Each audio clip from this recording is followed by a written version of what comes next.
Okay, so we're going to go ahead and dive into the heart of algebra. And the heart of algebra is the first section that we cover because, one, it is the most fundamental concept tested, and it also has the most number of questions. So the heart of algebra section has 19 questions on it, and there are only four concepts tested: slope, linear equations and inequalities, systems of linear equations and linear inequalities, and simple algebraic expressions. Now, for the most part, we're going to cover those first three because that tends to be more challenging for students. And the third one, or the fourth one, simple algebraic expressions, we're not going to cover because most students will get those questions right.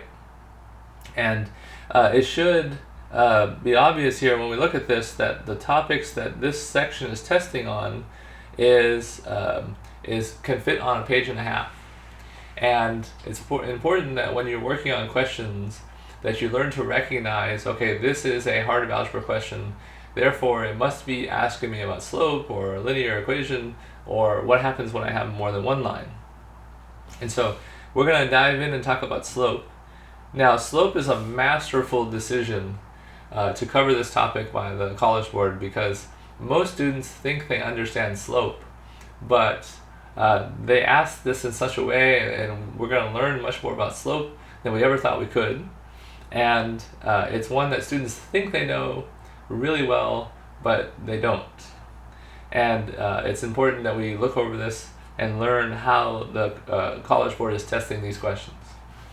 Okay, so let's start with the basics. We have a graph that we can draw, and if I draw this graph and draw a line, we can choose any 2 points on this line, and I'm going to zoom in on this so we can see this, and I can call these points x1, y1, and x2, y2, and if I draw a triangle to represent slope, we know that the difference in the y direction, delta y, is equal to the rise, and the difference in the x direction is delta x, and that's referred to as the run, right? And so the run is this part of the graph up there, the base of that triangle. So I can write slope or I can define slope as rise over run, and this is really the way that they introduce this to most students at the Algebra 1 level, and it's also the location where we learn a lot of bad habits, right? And we'll discuss those in the context of the question. I can also do slope more formally as the change in y over the change in x, and this is y2 minus y1 over x2 minus x1.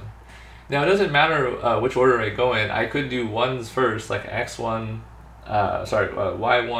minus y2 over x1 minus x2. As long as the ones and the twos are in the same relative position, this is acceptable. Okay, so slope is a very basic concept, and again, we're going to talk about how they make it more challenging and any potential mistakes that you can make, right? So they make this more challenging by using function notation. So they're going to use function notation. And function notation, if I wrote slope using function notation, it would be something like f of b minus f of a over b minus a. Now this is also referred to as the average rate of change, which is one of the words they're going to use to describe slope. A common mistake that students make when dealing with slope is to reverse the x's and the y's, right? So they'll do delta x over delta y, and they'll get the wrong answer, and that answer will be there a lot of times. So be very careful about that when you're going through slope.